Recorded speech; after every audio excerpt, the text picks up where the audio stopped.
понижи още 14% днес. Тази седмица имаме ръст близо до 8%. Вчера достигна връх до 50% печалба.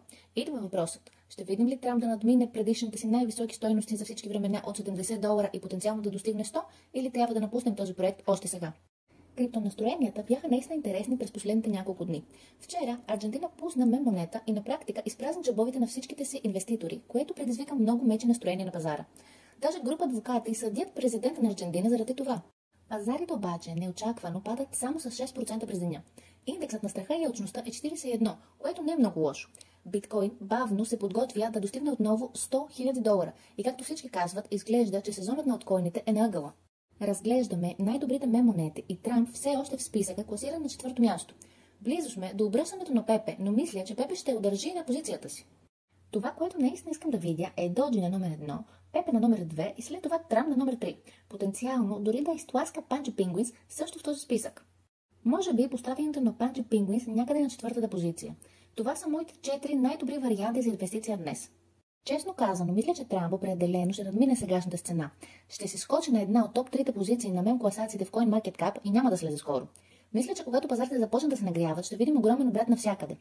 Виждаме, че Trump Coin е нагоре с 25% през последните 7 дни, сигнализирайки за възходяща тенденция за мем монетата на Трамп. И отново това изглежда доста възходящо, нали? Дори през седмицата като цяло сме нагоре с 8%, за месец сме нагоре с 180%, а деня току-що започна. След това е новия токен на криптопазара, който е на път да повиши цената си. Нарича се Solacti, първия в света криптолеер 2 токен на Solana мрежата. Предлага 192% награди като пасивни доходи за инвеститорите, които заключат токените си за определено време, или иначе казано да се заложат токените с награда още токени като пасивен доход. Той има за цел да разреши някои огромни проблеми на Solana, като претоварване на мрежата, неуспешни транзакции и ограниченията на тази мрежа, като същевременно усилва силните страни на Solana. Този проект, който сега е във фаза на предварителна продажба, е събрал над 21 милиона до сега. След 19 часа те ще вдигнат цената, така че ако искате да купите на абсолютно най-ниската цена, сега е вашия шанс да действате. Този проект е вече доста популярен, с почти 70 000 последователи в X, които не просто публикуват, но и се ангажират да развиват разговори в общността всеки ден. Ако искате да купите Solacti, оставям линка в описанието долу. Сега преминаваме към X. Виждаме официалната страница на Трамп. Ако Трамп скочи на $50, ще се направи раздаване, което е страхотно. Вярвам в Трамп в дългосрочен план. Вчера се покача до $20. Мисля, че определено може да достигне $100. Виждаме Памп и Трамп. Да, надяваме се да видим Трамп токена да се покача със сигурност, тъй като той е криптопрезидент. И не мисля, че това е проект, който ще ни дърпат килимчето. Мисля, че просто хората са купували рано и са продавали на върха, но определено може да се завърне. Така че кажете ми какво мислите за Трамп в коментарите по-долу. Виждаме го и в новините. Трамп получава много медийно отразяване. Трамп Coin скочи 17%, Трамп Coin скочи с над 20%. Всички говорят за Трамп. Освен това, имаше листване на Upbit преди 2 дни, което означава повече места, на които инвеститорите могат да купят Трамп, което го прави още по-добър. Официалната страница на Трамп не е публикувана от деня на Светли Валентин, който беше миналия петък. Те не публикуват толкова много, но когато го правят, получават внимание от медиите.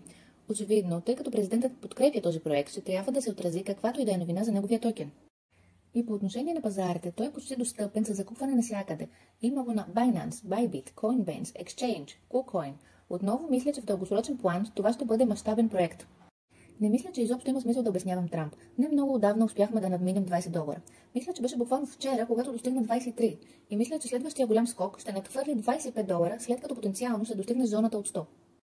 Но, както винаги помнете, нищо от това не е финансов съвет. Винаги правете свое собствено проучване преди да инвестирате пари в криптовалутите, които разглеждаме в този канал. Да имате един прекрасен ден от CryptoNews.bg и ако харесахте това видео, абонирайте се, харесайте, коментирайте и ще се видим скоро.